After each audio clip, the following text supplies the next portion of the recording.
আমি আমার স্টুডেন্টদেরকে কাজ দেখাতে নয় কাজ শেখাতে ভালোবাসি। দ্বিতীয় দিনের ক্লাসে স্টুডেন্টদের কি কি শেখালাম চলো সেটাই শেয়ার করি, সঙ্গে শেয়ার করবো স্টুডেন্টদেরকে কি কি গিফট দিয়েছিলাম। Hello everyone, welcome to my mini blog. আজ ছিল আমার 26 নম্বর ব্যাচের কিন্তু দ্বিতীয় দিনের ক্লাস। আর দ্বিতীয় দিনের ক্লাস থাকে স্টুডেন্টদের বেস মেকআপের ক্লাস। সকাল সকাল ক্লাসটা শুরু হলো সবাইকে গিফট দিয়ে। যেই দোকান থেকে সবাই প্রোডাক্ট কেনে সেই দোকান থেকে ওদের জন্য একটা গুডি পাঠানো হয়েছিল, সেটাই কিন্তু সকাল সকাল ওদের দিলাম আর ওরা কিন্তু খুব খুশি হয়ে গেল।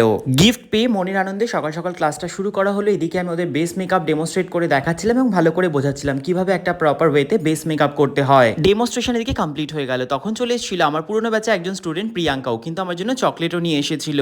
আর আমার ক্লাসের রুলস অনুযায়ী যেদিন যেটা শেখানো হয় সেকেন্ড হাফে কিন্তু সেটা প্র্যাকটিসও করানো হয়। এরপরে সবাই লাঞ্চের পর বসে গেল প্র্যাকটিস করতে বেস মেকআপ। ওই যে আমি প্রথমেই বললাম আমি আমার স্টুডেন্টদের কাজ দেখাতে নয় কাজ শেখাতে ভালোবাসি, তাই জন্য প্রত্যেক দিন ক্লাসে প্র্যাকটিস হচ্ছে মাস্ট। সবাই এদিকে প্র্যাকটিস করছিল, আমি আমার বান্ধবীকে একটু রেডি করে দিলাম। ও যেহেতু বিয়ে বাড়ি যাবে, ওকে কেমন লাগছে সেটাও কমেন্টে জানিও। দেখো সবার কিন্তু প্র্যাকটিস হয়ে গেছে, সবাই লিপস্টিক পরতে ব্যস্ত। যেহেতু আমরা ফটো তুলবো তখনও কিন্তু একজন মন দিয়ে প্র্যাকটিস করে যাচ্ছে। আর দেখতেই পাচ্ছ প্রথম দিন সবাই কত সুন্দর বেস মেকআপ প্র্যাকটিস করেছে। যেটা যাদের ভুল ছিল সেটা আমরা হাতে ধরে শিখিয়ে দিয়েছি আর সবাইকে কত সুন্দর লাগছে। আমি কিন্তু এইভাবেই ক্লাস করাই, রোজ প্র্যাকটিস থাকে এবং স্টুডেন্টরা যাতে খুব ভালো করে শিখতে পারে। এরপর হয়ে গেল ক্লাস কমপ্লিট, সবাইকে টাটা বাই বাই করে দিলাম। দেখা হবে আবার পরের দিন। তোমাদের আজকের এই ব্লগটা কেমন লাগলো অবশ্যই কমেন্টে জানিও। ভালো লাগলে লাইক কমেন্ট শেয়ার করে দিও, চ্যানেলটা সাবস্ক্রাইব করে দিও। টাটা সবাইকে।